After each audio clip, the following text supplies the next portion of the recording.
বিপিএলে প্রথম কোয়ালিফায়ারে চিটাগাং কিংসকে ৯ উইকেটে রীতিমতো উড়িয়ে দিয়ে ফাইনালে উঠল ফরচুন বরিশাল। ১৪৯ রানের জবাবে খেলতে নেমে ১৭.২ ওভারে ১ উইকেট হারিয়ে জয়ের লক্ষ্যে পৌঁছে যায় তামিম ইকবালের দল। আজ তাহিদ হৃদয় খেলেছেন ঝড়ো ইনিংস। অনেকদিন পর সেই পুরাতন তাহিদ হৃদয়কে দেখা গেল মাঠে। তাহিদ যেন আজ ৮২ রানে অপরাজিত ছিলেন।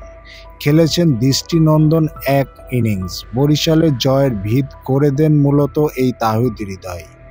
চিটাগাং কিংস শুরুর দিকে ব্যাটিং বিপর্যয়ে পড়ে, কিন্তু ইমন এবং শামীম হোসেন পাটোয়ারি পঞ্চম উইকেটে ৪৮ বলে ৭৭ রানের জুটি গড়েন।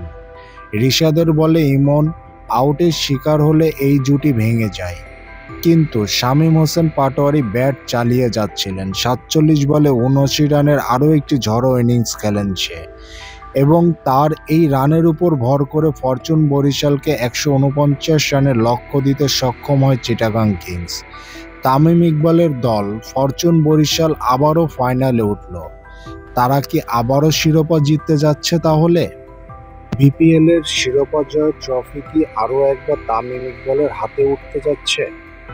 খেলাধুলার সকল নিউজ সবার আগে পেতে আর স্পোর্টস অফিসিয়াল চ্যানেলের সাথে থাকুন সবসময় সর্বক্ষণ।